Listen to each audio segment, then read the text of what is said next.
Narky Jack by Michael Spring. The pirates are inconveniently situated for the harbour, and this spring they have begun to let everyone know. The situation, when the wind from the mountains sweeps the scented pines over their cabins, gets worse day by day. The pirates are restless. They need the salt tang of the sea. No one is sure what to do. Their swaggering is unnerving. The bars and supermarkets run out of rum. They spit at the feet of the townsfolk, most of whom are upstanding individuals. Apart, that is, from Tess, the beautiful, dark-haired prostitute who has a flat above the dry cleaners with en-suite facilities. The pirates, with their lack of seafaring adventure, seem to have an unnatural quotient in terms of desire. Tess's business is booming, and she thinks she might have to bring in help. There is talk of her taking over the lease of the dry cleaning shop below. Ron, the owner of the dry cleaners, is doing well too. The pirates, when visiting Tess, find it convenient to drop off their silken ruffs, nankeen trews, and waistcoats heavy with embroidery to Ron. For payment of a substantial premium, Ron agrees to rush the cleaning through, ready to collect when they leave. Heaven forfend, though, that he should scratch a silver button or pull a silken thread. Tess is sporting more jewellery these days. She has very full breasts, and the low-cut gypsy top she wears reveals much. Pearls the size of plovers' eggs nestle snugly in her décolletage. She has a jewel in her navel the size of a musket ball. It sparkles when she laughs, and the soft brown skin of her belly ripples like the surface of a tropical inlet when a silent zephyr rustles the beachside palms. There is a heavy gold chain with what looks like a regal crest around one of her shapely ankles. Her long dark hair hangs in unrestrained, glistening ringlets, cascading over her shoulders like a bolt of silk. It is a dark, flowing mass. It is like a sin. Someone suggests that she might be prosecuted. What for?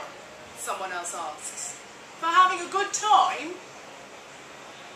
The children of the town have taken to spitting, and in imitation of the pirates, they swagger and refuse to drink anything but rum, mixed with a little coke, it is true, but rum nevertheless. They slap their thighs and guffaw when asked for homework assignments or to help with the washing up. The local paper, the Argus, rails at the uncontrollable children. It blames the parents, but its anger is driven by a lack of advertising revenue. Both Tess and Ron have withdrawn their 15-centimetre double-column spaces, and the stores have stopped advertising their summer specials, owing to the increased demand. The town council meets, and it is suggested that they send for Eric Bumpo, a noted gunslinger who has cleaned up more than one western town. When Eric's letter arrives, though, they find that his terms are outrageous. He charges per bullet used, as well as a retainer, and an hourly rate.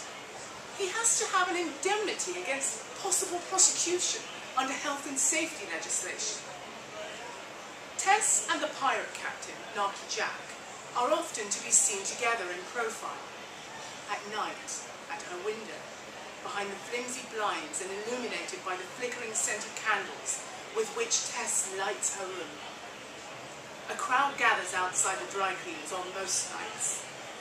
They gasp when Narky whips away her stays with a single stroke of his scimitar. Tess can be heard to sigh.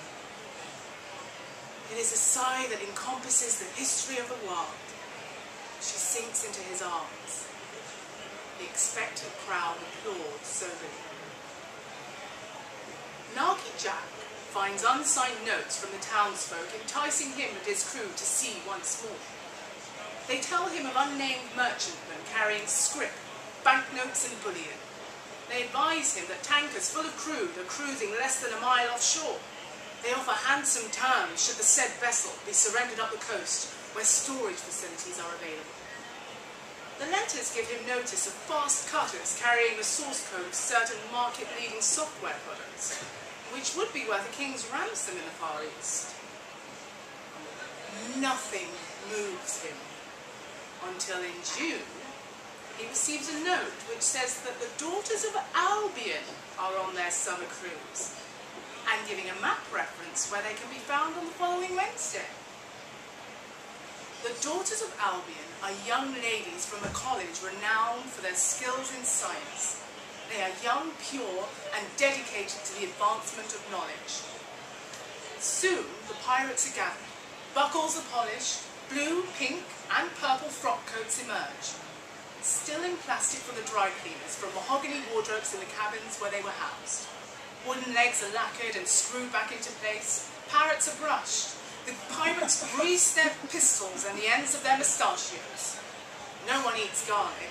All the cheese is mellowed from the ewe's milk. They wash. The pirate vessel, the Flying Falcon, leaves harbour with all sail raised, gun ports open. Narky Jack waves a cursory farewell to Tess with his tricorn hat. But they both know that whatever it was they had together is over. Things gradually return to normal. The children no longer take rum in their coke and get moaned at from here to breakfast time. Tess gets used to entertaining the town councillors and tradesmen once more, even though their ways are quieter and more restrained. Faking orgasms becomes second nature to her again. No longer is there talk of her hiring a girl to assist with the oral work. Ron's dry cleaning business carries on, unhindered by plaster shaking from the ceiling as it used to when Tess entertained Narky Jack. As for Narky Jack, he and his colleagues have retired to a large house in the Indies with the young ladies, where reputedly they have taken up golf. The Flying Falcon has been scuppered somewhere offshore, a playground for fish.